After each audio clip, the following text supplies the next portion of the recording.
Paul was in the prison in Rome at the time he wrote this letter. This is his last letter. And he wrote it to Timothy. Now, Timothy came to Christ when he was 16 years old. And Timothy is referred to on multiple occasions throughout Paul's letters. Paul refers to him in a variety of ways, always warmly. He calls him his dear son. He calls him his faithful co-worker.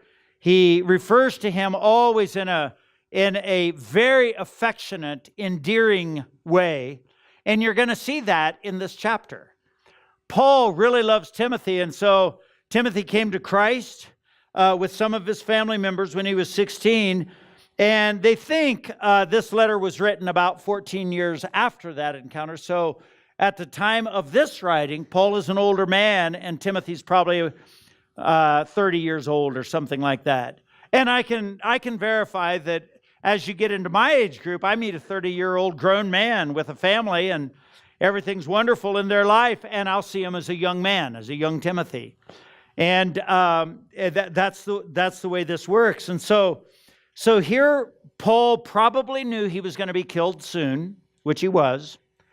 Paul knew that he wanted to write this letter to someone that he deeply loved and trusted. And I want you to kind of see that affectionate relationship and the importance of it, because our society has distorted those types of relationships so much. Very often, either the young men or the older men are cautious about those types of relationships. And I think it's important to keep relationships focused on the gospel and intentional and constructive.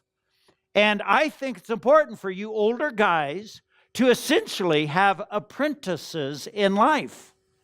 Younger men in your life that will follow you like you follow Christ, or that will pattern their life after you, or can safely establish the same priorities that you have. Because when you establish priorities, then these younger, for you men, it would be younger men. For you women, it would be younger women.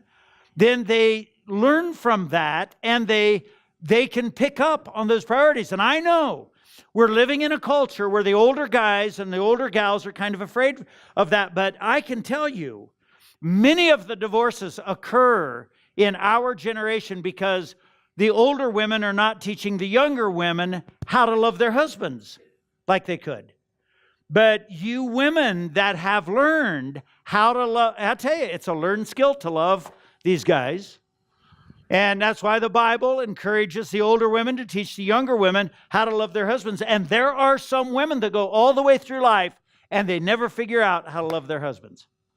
And the older women that have figured that out need to have younger apprentices as they're coaching how to have a life with their spouse and how to enjoy one another and grow with one another and those types of things. I guarantee you, your local university will not effectively teach that. And I guarantee you, the Discovery Channel will not effectively teach that. And our society, less and less, will teach how to have wholesome, healthy relationships so that the young men can look at some older men and figure out how to have priorities in life, how to have direction in life, how to have patterns in their life so they can be okay. So they can get later on in their years and not have so many regrets and not have such disasters in the wake of their life. And so that is the principle of eldership. Eldership, it's very interesting right now because looking at the principle of eldership, it's elders are men and women in a church that have figured out how to live life well. Doesn't mean their whole life has been perfect by any means.